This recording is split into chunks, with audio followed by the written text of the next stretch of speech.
Juga boleh nak pintu rumah. Bukan taruh buat pintu rumah. Bukan taruh rumah. Kunci. Kartu. Ya. Orang nak minta penyelesaian sesuatu. Yang ibaratnya, baru malam nak duduk pekan tu dibayar itu. Pintu rai. Neroknya juga boleh nak pintu rumah. Bukan taruh buat pintu rumah. Bukan taruh rumah. Kunci. Kartu.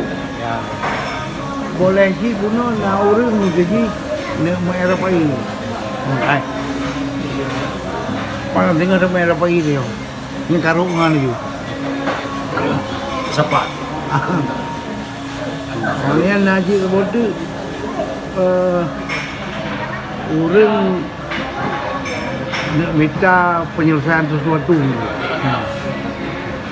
Yang ibaratnya, baru malam nak duduk pekan tu dibayar itu. Yang lainnya berarti Yang ayah masuk bahan neroknya pun. ya semua itu. Ya ini. Multi. Boleh dia sebagai pembatas, boleh dia sebagai untuk pegang pakatnya, boleh juga untuk menyatukan orang.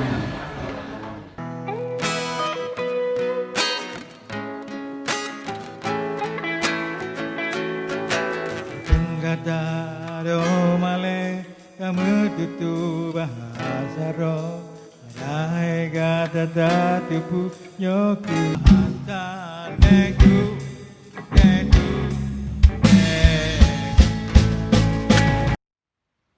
Nerok itu kan menyatakan sepintas tentang keengkar saja.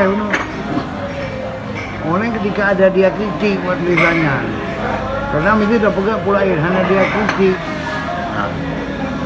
Bila dia kritik Rampagau titik 2 bae ya kan. Orang letak ke merahnya. Tapi yang tulisannya yang bao yang puno nah dia kritik jadi kata mana? Danke so.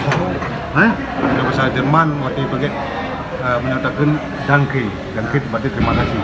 Nanti jawab danke so. Bak sepuna SCH Bak O je ibu duk. Ya. Nanti danke so. Makasih kembali. Dan katanya yang memang di Perancis, di Jerman, di Belanda. Jadi ketika yang temannya bertanya dia itu keluarga Asia, yang apa temannya karena hai dapat bebek dia ni. Karena dia nyonya ke Perancis no. Standar Eropah ni. Cuba jira yang wabian dia. Area aja. Bangsa area. Okey. Bangsa Jerman.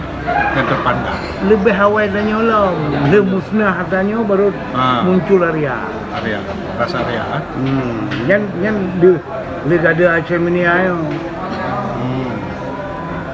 Aceh Hawaii.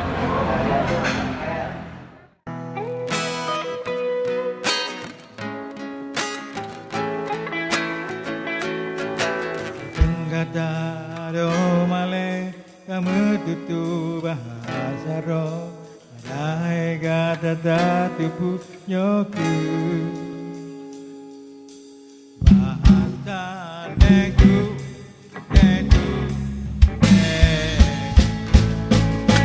Dunia dinilai gemeprang dengan Belanda Bahasanya jika guna kepimpin gerilya